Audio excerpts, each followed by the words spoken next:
Viral bapak-bapak cegat bocil pemotor mau masuk lorong saat dikejar polisi gegara balap liar. Tengah ramai sebuah video detik-detik seorang bapak menutup jalan akses masuk ke lorong yang akan dilewati para pemotor. Hal itu kini ramai usai diunggah di sosial media, salah satunya akun Instagram @palembangterciduk pada Kamis, tanggal 21 Maret tahun 2024. Polisi mengejar rombongan bocil dan warga tidak membiarkan mereka masuk ke lorong, tulis keterangan pada unggahan.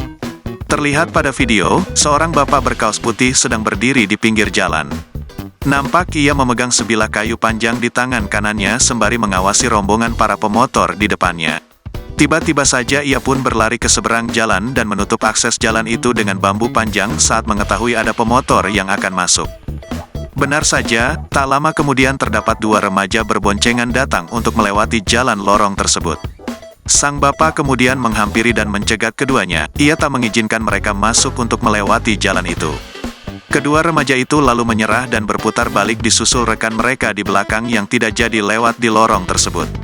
Disebutkan jika para pengendara motor itu tengah kabur dari kejaran polisi gegara balap liar. Hingga berita ini dimuat, belum diketahui waktu dan lokasi kejadian pada video yang kini viral.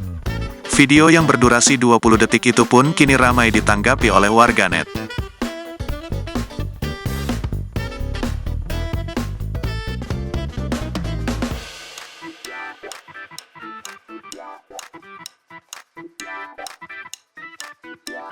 Download Tribun X sekarang, menghadirkan lokal menjadi Indonesia.